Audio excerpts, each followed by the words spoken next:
Hello, what's up, everyone? Welcome back. Tonight, we'll be talking about Torts 2, in particular, Occupier's Liability.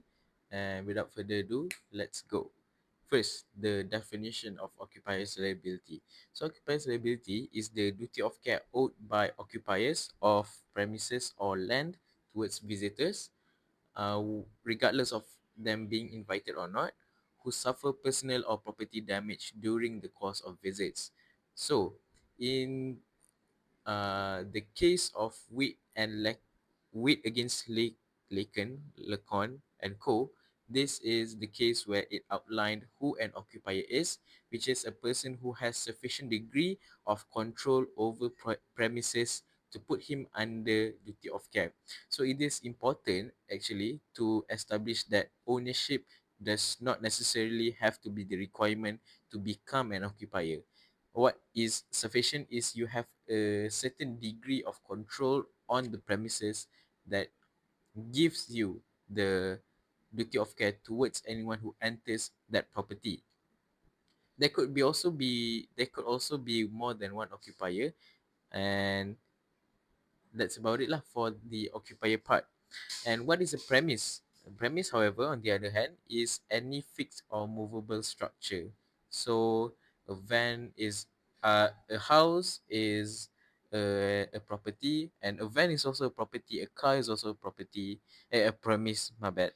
Okay. It includes all forms of buildings, land spaces, vehicles, including tractors and also structures. This is seen in the case of Lao Tin Xie. Oh, Allah. My paper just dropped on the floor. Sorry. This is in the case of Lao Tin Xie against Yusuf bin Muhammad. So there are a few types of entrance. Entrance are people who enter an occupier's premise. Actually, there are four, which are contractual entrant, invitees, licensees, and also trespassers. So the order of which I have mentioned them is in a descending order, in which the degree of care needed by the occupier is highest for the contractual entrant, bawah sikit is invitees, bawah lagi is licensee, and the least duty of care or owed by an occupier towards an entrant is towards a trespasser macam tu. So these types of entrance was established in the case of Datuk Bandar di BKL against Ong Kok Peng. And basically in your exams or in your test, it is important to mention this case lah semester, because it is the case that established the types of entrance. Sorry. Okay, let's move on to contractual entrance. Contractual entrance are people who enter an occupier's premise in pursuance of contract with an occupier. So, what defines a contractual entrant is the entrant has paid in any way to enter the premises of the occupier. Okay, so in common law, it is established that there are two types of entrance. Firstly is a main purpose entrant, and secondly is an ancillary purpose entrant. Firstly, we'll look at main purpose entrance. There are people who enter premises to occupy it, such as a hotel guest, a tenant. Macam if you're renting a house, you're being a tenant, you are the main purpose entrant. Okay, macam tu. In the case of McLennan against Segar, they're Segar, so I don't know how to pronounce it in English. A fire broke out at a hotel, and the plaintiff was injured while he was trying to escape the hotel in the fire. And the court held that the defendant was liable for failing to take steps to ensure safety of the premises for the contractual entrant. Okay, next we look at ancillary purpose. Ancillary purpose contractual entrants are people who also pay but use the premises for other apa tu other purposes other than personal dwelling. So, okay, senang cerita, beza antara main purpose entrant and also ancillary purpose entrant is, bayangkan kalau kita ada satu pertandingan, contohlah pertandingan Battle of the Bands lah, Battle of the Bands. So contohnya saya as a performer, saya nak masuk dengan band saya. So to perform in that competition, we have to pay contoh RM30 for participation fee. Okay, so when I go to the event, me as a performer for that competition, which is the main purpose of which the premise was used, I am a main purpose entrant. Okay, then kawan-kawan saya pula nak tengok saya perform dengan band saya. They are ancillary purpose entrant because they are not there for the main purpose. The main purpose, bear in mind, kena ingat, is the competition itself. The people who go and attend that competition as a spectator or as a audience member, they are the ancillary purpose entrant. Macam tu. So even though they are there for the event, they are not the people who are involved directly in the event, making them the ancillary purpose entrant. Okay, macam tu lah. Okay, so in the case of Gilmore against London City Council, there was a slippery floor that the defendant slipped on, and the plaintiff slipped on, and the defendant was held liable. So that's about it. Okay, that is it for contractual entrants. Let's next look at invitees. Invitees are people who enter occupiers' premises with mutual interest with the occupier itself. So they have a shared interest between the occupier and also the entrant, making the entrant being an invitee. Okay, there are two types of entrants, which are legally authorized entrant, which are people permitted by the law to enter a premise of the occupier, and also a business visitor and also associates. Okay, firstly, we look at legally authorized entrant. They are people who, like I said, permitted by law, and this can be seen in the case of Shamsuddin. Shamsuddin against, I can't remember the defendant's name because I didn't write it down. Okay, next is visitors or associates. They are people who bring economic advantages to the occupier. I think this is like customers of a store lah macam tu. Store customers and all. Okay. So let's look at the duty owed by the occupier towards an invitee. This is seen in the case of in the Moore against Dames, where the judge Wills J states that the duty of an occupier is to take reasonable care to prevent unusual danger. So there are two components to this duty. Firstly is the occupier's knowledge. Occupier's knowledge relates to if whether or not the occupier actually knows the physical state and the danger of the premise itself. Okay, so to establish an occupier's knowledge, we have to look at two things. First, does the occupier know of the state of the premise that he occupies? And secondly, is the state reasonably assumed to be dangerous? Okay, so reasonably assumed to be dangerous ni, of course in the name it's reasonably, so you have to use the reasonable test lah. So dua benda tu je. First, dia tahu ke tak the current state of his premise, and second of all, is the state of the premise reasonably dangerous, and would a reasonable man think that the premise is dangerous? Simple je. Okay, that is the test for occupier's knowledge. Okay. So if those two tests are fulfilled, the occupier is deemed to know of the danger, and therefore the occupier does have a duty of care towards his entrance. Macam tu. Okay. Next, we'll look at the meaning of unusual danger pula. Okay, unusual danger ni. Okay, just to recap lah. Untuk contractual entrance tadi, it has to be foreseeable danger. Foreseeable danger. So the occupier kena prevent any foreseeable danger for that could arise throughout the purpose of the contractual entrance punya use of the premise. Okay. So throughout the event, contohnya, the occupier kena make sure yang tempat tu free from any foreseeable danger. Whereas for invitees, it has to be free from any unusual danger. So what is unusual danger? Unusual danger was established in the case of London Graving Deck and Co. against Horton, where the House of Lords states that an unusual danger is danger that is not common for the invitee's purpose of using the land, which is basically to say that apa-apa danger yang tak berkaitan dengan penggunaan premis tersebut. Macam tu. So if I'm going to a place for A, my purpose is A and the danger is something related to B, but the danger happen to me, that is an unusual danger.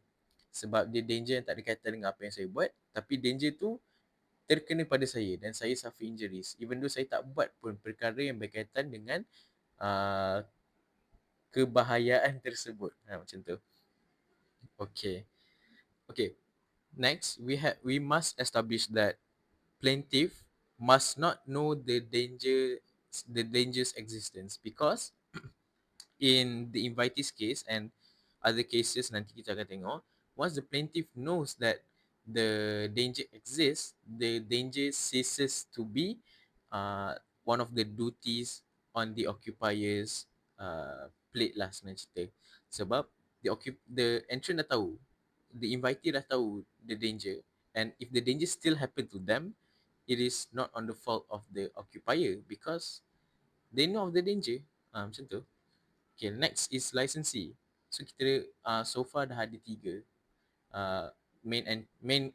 Contractual entrants, invitees and also licensees. Licensees are people who has occupiers express or implied permission to enter the premise but does not have common interest, which is to say that dia pergi satu tempat tu, dia tak share pun apa-apa interest ataupun apa-apa goal with the occupier, tapi the occupier did give permission either expressly or impliedly for the entrant to enter the premise. Okay.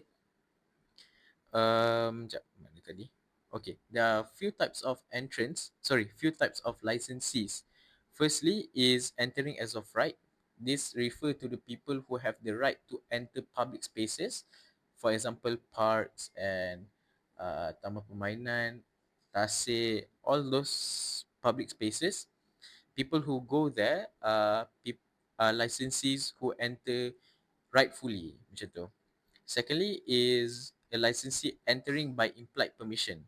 So implied permission can also be acquiescence. Acquiescence is the not doing of anything. Dia biarkan saja. Okay. So this can be seen in the case of Lowery against Walker, where for 35 years, people have been using the defendant's land to cross from this side to the other side lah sebenarnya cerita. And the defendant did nothing about it. But one day, the defendant put a very, I wouldn't say very lah, but the defendant put an aggressive, bukan aggressive juga. He put a horse there lah sebenarnya cerita. Dia letak kuda dekat that particular piece of land, and the horse ended up injuring the plaintiff.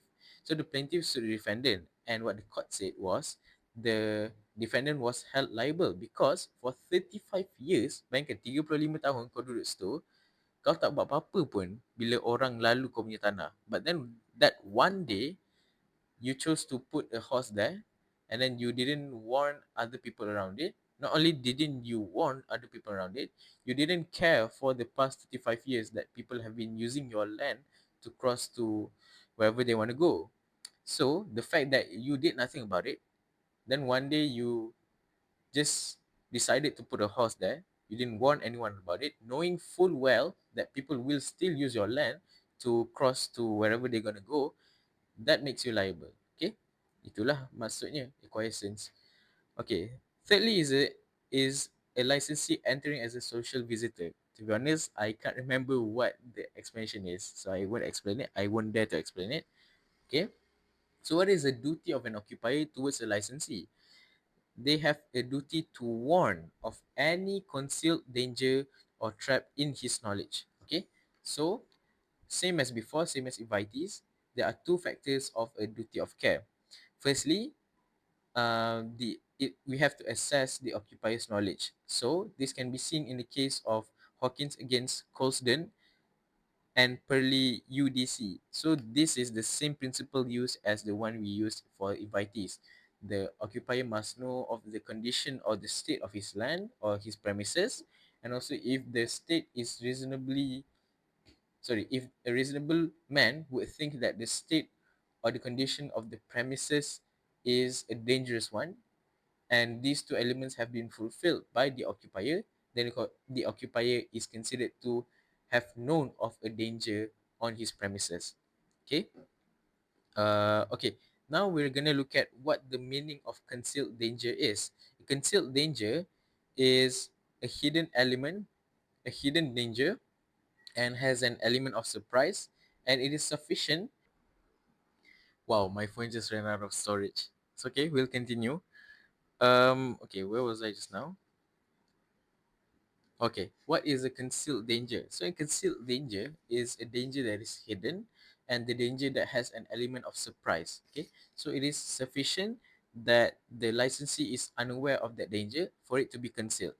Okay, this was established in the case of Latham against R. Johnson and nephew. Okay, I think that's about it. Yeah, okay. Now let's look at the definition of trap. So trap and also a concealed danger can be used, I think, interchangeably. Okay. This was also okay, okay. Sorry. Saya tulis dua kali. So trap and also concealed danger have the same meaning and it was established in the same case. So it was established in the case of Latham and R. Johnson and Nephew Limited, and it is a trap that is concealed and has an element of surprise, and it is basically, okay, this was said by the judge lah, so it sounds fancy a bit. It is basically an appearance of safety under the reality of danger. And the same case as invitee tadi, if the licensee is already warned of the danger, then the danger ceases to be a danger lah, senang cerita. This can be seen in the case of Yap Cheng Hock and against Kajima Taisei joint venture. Okay, so let's look at a subtopic under licensee, which is a child licensee. A child licensee basically, uh, okay, any type of child entrant, whether it be licensee or trespasser, which we will look at later, must play with the concept of allurement.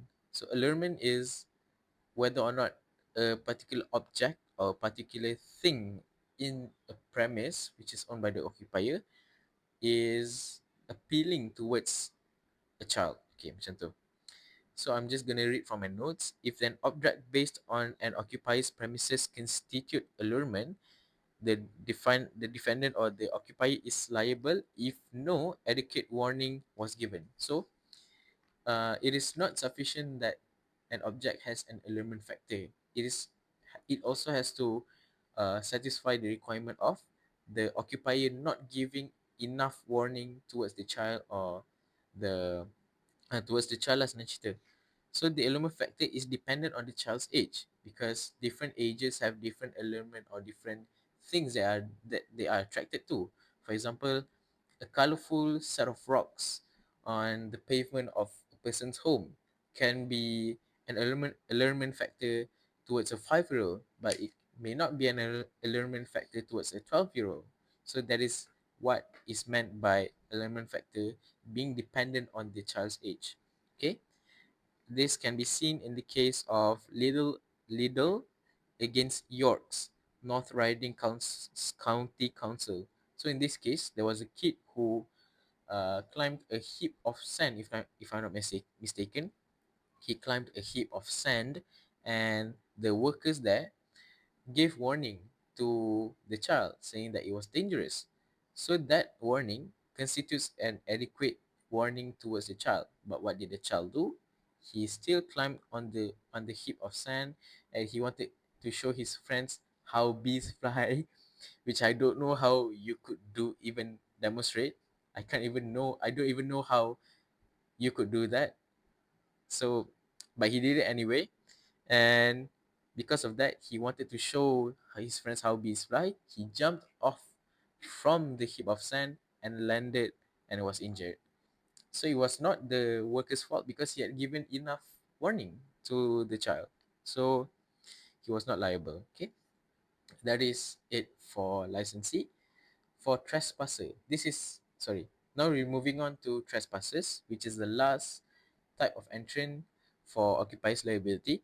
A trespasser is a person who enters a premise without permission, express or implied. He did not get any permission or has been told to leave, or the presence of the trespasser is unknown. Okay, so senang cerita, a trespasser is a person who enters without permission, whether it be expressed, whether it be implied. He did not get any permission whatsoever. That's why he is considered as a trespasser. However, if you have entered onto a premise lawfully, contohnya you are an entrant and you are allowed to be there until 5 o'clock, 5 in the afternoon, for example, and you stay after your allowed time, after that, when you have extended beyond your allowed time, you are also considered a trespasser. Okay. Um. Okay. The meaning of trespasser that I have just said just now was established in the case of Robert Eddy and Sons Limited against Dumbrack. Okay, what is the duty of an occupier towards a trespasser? His duty is to not harm the trespasser either intentionally or recklessly. Okay, this is because even though, okay, so keep in mind, trespassers have the lowest degree of care from an occupier. So they receive the lowest degree of care from the occupier. However, the occupier has to follow the concept of common humanity, in which everyone, regardless of your type of entrant, if they have entered onto your premise, you as an occupier must have a certain degree of humanity to protect that person, whether he entered your premise lawfully or not. It is your duty as an occupier, as the owner of the premises, to ensure safety, even though there are different levels of care you should be giving to different levels of entrance. Okay, macam tu lah. This okay, the doctrine of duty of common humanity was established in the case of British Railway Road against Harrington, where in this case a 4-year-old fell on an electrified track. This was a train track lah, and the yeah, okay, so a 4-year-old fell onto an electrified train track, and the company which runs the train station did not give any sufficient warning lah senang cerita. So this indirectly harms, so sorry. So the failure of the company that runs that train station, the failure of them to provide enough warning towards people who use the train station constitutes a harm that was done recklessly or unintentionally. So the company was liable because they ought to have known that injuries such as the one that occurred to the 4-year-old could have happened to anyone, regardless of them being a trespasser, regardless of them being a contractual entrant or anything in between. They are still exposed to this type of danger. Okay, so the requirements of liability of an occupier. Okay, bear in mind again, trespassers are the lowest level of entrance. However, the occupier can still be liable if these requirements are met. Firstly, the occupier has to be aware of the danger or has reasonable ground to believe that the danger exists. Secondly, the occupier knows or have to have reasonable grounds to believe that the entrant is in the vicinity, in close approximation of the danger itself. And also thirdly, the circumstances warrant for an occupier's protection, but the occupier did not provide such protection. Okay, so that is it for occupiers. We'll also be looking at a small subtopic, which is a child trespasser. A child trespasser is basically the same as a normal trespasser, but again it uses the same doctrine as the child licensee, which is an allurement factor. So if there is an allurement, we have to take that into consideration and also apply the other rules of trespassers lah, macam tu. This can be seen in the case of Lembaga Elektrik Negara and Ramakrishnan. Okay, for trespassers, the occupier cannot have, for child trespassers, the occupier cannot have any harmful, dangerous, or alluring objects or things in the premise of the occupier itself. So in the case of Lembaga Elektrik Negara and against Ramakrishnan, the object was dangerous. Object was dangerous because dia berkaitan dengan satu budak yang nak free a trapped bird on a electric pole. So the So lembaga elektrik negara did not provide any macam uh, tak letak apa-apa halangan untuk orang panjat tiang tersebut. Okay. So senang cerita kalau kau nak panjat senang gila. And in fact a child could do that, and a child did do that, which resulted in this case lah senang cerita. So the failure of the company to provide any halangan for anyone to climb the electric pole constitutes them providing a dangerous object for anyone, especially children, to use lah, whether they are trespassers or not. Okay, that's actually about it for types of entrance, but we're going to look at independent contractors. So independent contractors are when occupiers employ independent contractors to work on their premises, and usually occupiers can be exempted, they can escape from liability when employing independent contractors, but they also have requirements lah. So these requirements have to be met. Firstly, the injury occurred during the course of the contracted work. Secondly, it was reasonable for the occupier to employ the contractor.